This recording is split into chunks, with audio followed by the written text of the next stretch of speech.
আমরা পরিষ্কারভাবে বলতে চাই, বর্তমান বিএনপি সরকারকে সত্যিকার অর্থে শ্রমিক বান্ধব সরকার হতে হবে। শ্রমিকদের অধিকার আদায়ে কাজ করতে হবে। শুধু খাতা কলমে শ্রমিক বান্ধব সরকার, শ্রমিকদের জন্য অমুক করব তমুক করব, এটা আমরা দেখতে চাই না। আমরা কার্যকরভাবে এই সরকারের মধ্যে শ্রমিকদের প্রতি কিরকম আচরণ, কিরকম অ্যাটিটিউড, তারা শ্রমিকদের কিভাবে আগামীর বাংলাদেশ বিনির্মাণে কাজে লাগায় ইনভলভ করে, সেটার দৃশ্যমান সিদ্ধান্ত আমরা দেখতে চাই।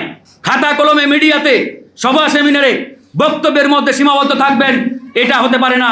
আমরা কার্যকরভাবে সেটা দেখতে চাই।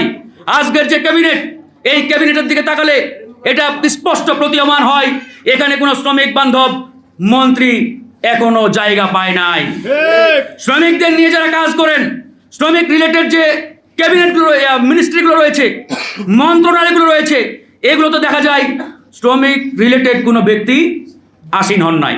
যিনি শ্রমিকদের সাথে কাজ করেন নাই, শ্রমিক রিলেটেড না, শ্রমিকদের সাথে কোনো সময় রাজপথে ছিলেন না, এরকম ব্যক্তিরা যখন শ্রমিকদের মনিটরিং এর দায়িত্বে থাকে, তিনি কিন্তু শ্রমিক ভাইদের কষ্ট দুঃখ বুঝবেন না ভাই।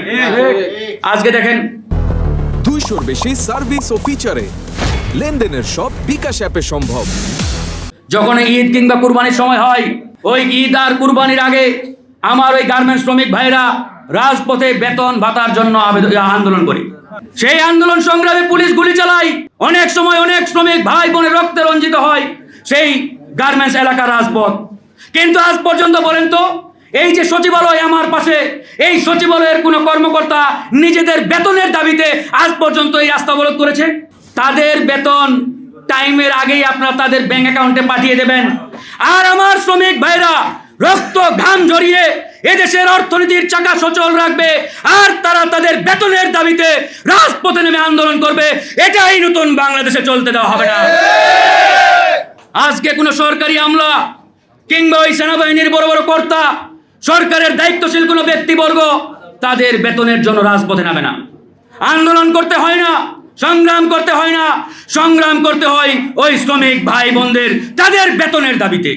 এর চাইতে লজ্জার, দুঃখের, কষ্টের ঘটনা পৃথিবীর ইতিহাসে আর কোথাও আছে বলে আমার জানা নেই বন্ধুগণ।